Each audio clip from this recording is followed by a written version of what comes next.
सर्वेभ्यो नमो नमः। संस्कृत सीखो के यूट्यूब पटल पर मैं प्राध्यापक कृष्ण वशिष्ठ आप सभी का हार्दिक स्वागत और अभिनंदन करता हूं। आज हम इस वीडियो में संस्कृत व्याकरण के एक महत्वपूर्ण उपविषय कारक के विषय में जानेंगे और यह न केवल संस्कृत व्याकरण में अपितु हिंदी व्याकरण में भी आपको बहुत ही उपयोगी रहेगा। पहले कारक का परिचय जानेंगे और फिर कर्ता कारक के विषय में आज इस वीडियो में जानेंगे। बाकी सभी कारकों को अन्य वीडियो में जानेंगे। तो आइए शुरू करते हैं। सबसे पहले देखते हैं कारक की परिभाषा क्या है। तो वाक्य में जिसके द्वारा क्रिया की सिद्धि हो उसे कारक कहते हैं। संस्कृत में अगर इसकी परिभाषा लिखनी है तो आप लिख सकते हैं क्रियाजनकत्वम कारकत्वम, अर्थात वाक्य में जिसके द्वारा क्रिया की सिद्धि हो वो उसे कारक कहेंगे। एक और परिभाषा, किसी वाक्य में क्रिया के संपादन में सहायता करने वाले को कारक कहते हैं। क्रियाम करोति निवर्तयति इति कारकम, अर्थात हम ये कह सकते हैं कि वाक्य में संज्ञा या सर्वनाम के जिस रूप से अन्य शब्दों के साथ उसका संबंध का पता चलता है उसे हम कारक कहते हैं। जैसे गिरीशः पुस्तकम पठति, गिरीश पुस्तक पढ़ता है। अब यहाँ पढ़ने का कार्य कर रहा है गिरीश, इसलिए गिरीश करता है, और पुस्तकम पुस्तक को पढ़ रहा है तो पुस्तक यहाँ कर्म है। अब जानते हैं कारक के भेद कितने होते हैं, कारक के प्रकार कितने होते हैं। तो संस्कृत की अगर बात करें तो कर्ता करम च करणम संप्रदानम तथैव च। आप इस श्लोक को याद रखें तो आप हमेशा कारकों को याद रख पाएंगे कि कारकों की संख्या संस्कृत में कितनी है। अपादान अधिकरणम इत्याहु कारकानि षट्, अर्थात कर्ता कर्म कर्ण संप्रदान अपादान और अधिकरण, ये 6 ही कारक संस्कृत में माने गए। अगर मैं हिंदी की बात करूं तो उसमें संबंध और संबोधन ये भी जुड़ जाते हैं। तो हिंदी में कुल 8 भेद होते हैं और संस्कृत में 6 भेद होते हैं कारक के। संबंध और संबोधन कारक की विभक्तियों में तो संस्कृत में होते हैं, लेकिन कारक की संख्या में इनकी गिनती नहीं होती है, केवल हिंदी में गिनती होती है। तो आप ये याद रखें कि हिंदी में 6 कारक नहीं 8 कारक होते हैं और संस्कृत में 6 कारक होते हैं। अब जानते हैं कारक के चिन्ह और उसमें कौन सी विभक्ति आती है। कर्ता कारक चिन्ह ने और विभक्ति होती है कर्ता में प्रथमा। कर्म कारक कारक चिन्ह को और विभक्ति होती है द्वितीया। करण कारक से, अब से द्वारा अर्थात उसकी सहायता के द्वारा, अगर किसी की सहायता ली जाए तो करण कारक, और विभक्ति तृतीया। संप्रदान के लिए विभक्ति चतुर्थी। अपादान से अलग, यहाँ भी से है लेकिन वो सहायता है और ये पृथकता का भाव है, अलगाव का भाव है, और इसमें विभक्ति हो जाएगी पंचमी। संबंध काके की रारेरी, ये कारक चिन्ह और विभक्ति षष्ठी। अधिकरण में पर और विभक्ति सप्तमी। संबोधन का कारक चिन्ह है हे अरे और विभक्ति का नाम भी संबोधन ही होता है। अब आप एक ऐसा वाक्य देखें जिसमें सभी विभक्तियों का प्रयोग किया गया है। हे बालकाः, अब यहाँ क्या है, संबोधन है। नृपस्य, यहाँ षष्ठी विभक्ति है यानी कि संबंध कारक है। पुत्रः ययाति, ययाति यहाँ करता है। स्वभवने, अपने भवन में, यहाँ अधिकरण कारक है। कोशात, कोश से, ये अपादान कारक है। स्वहस्तेन, अपने हाथ से, यहाँ करण कारक है। याचकेभ्यः, संप्रदान कारक है। धनम, धन को, यहाँ कर्म कारक है। ददाति, ये क्रिया है। अब आप कैसे जानेंगे कि किस वाक्य में कौन सा कारक है? इसको पहचानने के लिए संस्कृत में एक बहुत ही अच्छा मैं आपको तरीका बता रहा हूं। आप क्या करेंगे, क्रिया के साथ प्रश्न बनाएंगे कह। अब क्रिया यहाँ क्या है, ददाती, देता है। तो कह ददाती, कौन देता है? तो आप यहाँ इस वाक्य में देख पाएंगे ययाति जो है वो धन को दे रहा है, तो देने का काम ययाति कर रहा है, तो यहाँ हो जाएगा कर्ता कारक।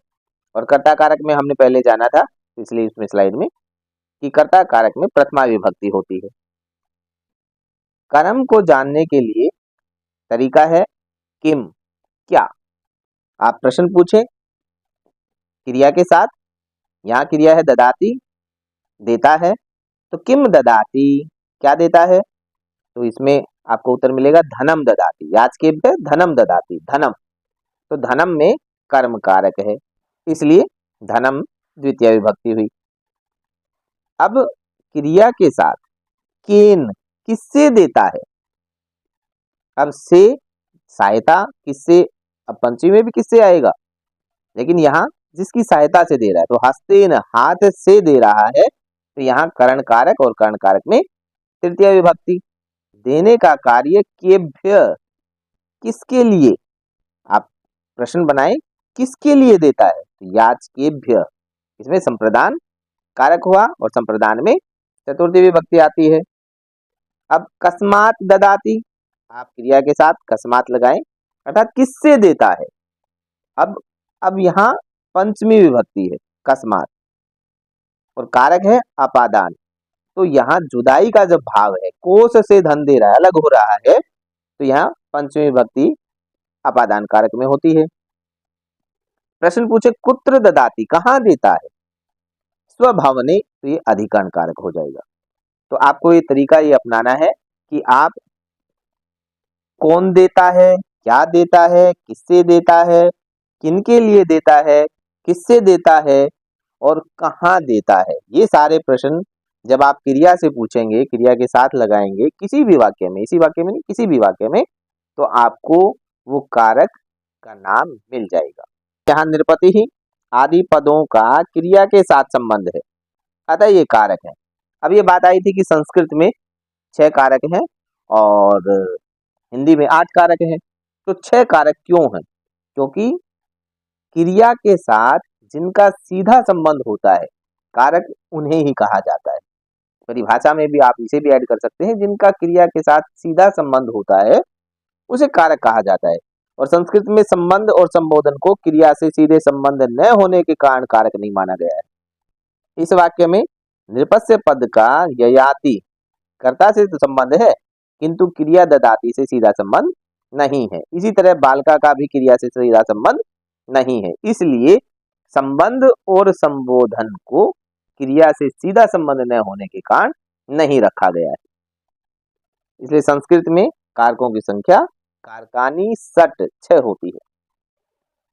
अब देखिए कर्ता कारक, कर्ता कारक की आप परिभाषा देखें, तो पेपर में आपको परिभाषा लिखनी है और उसका संस्कृत में उदाहरण लिखना है।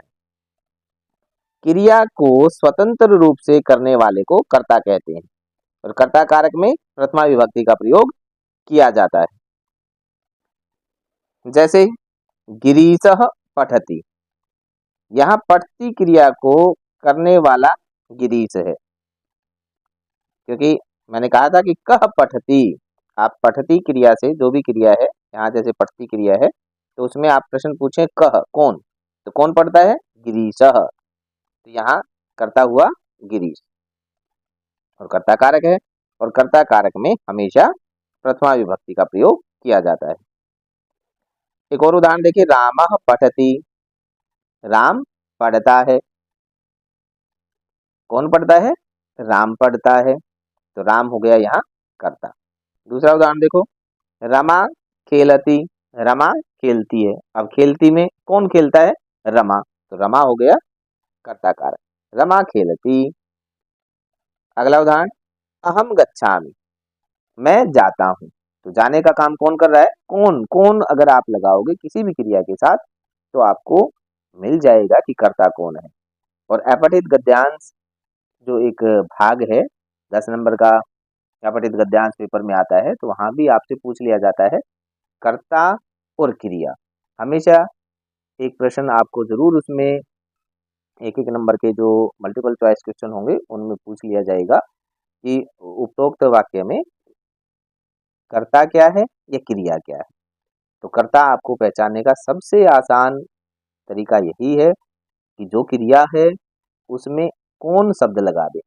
जैसे यहाँ पठती क्रिया है तो पढ़ने का काम कौन कर रहा है, रामः, तो राम यहाँ कर्ता हो गया। खेलती खेलने का काम कौन कर रहा है, तो रमा इसमें कर्ता हो गया।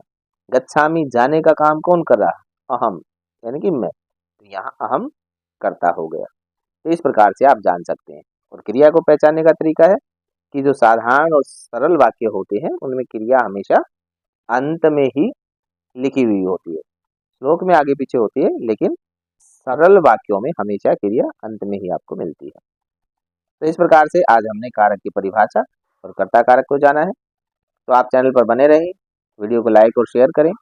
बाकी सभी कारकों के लिए भी अलग अलग वीडियो बनाकर चैनल पर डाल दी जाएगी। सर्वेभ्यो नमो नमः।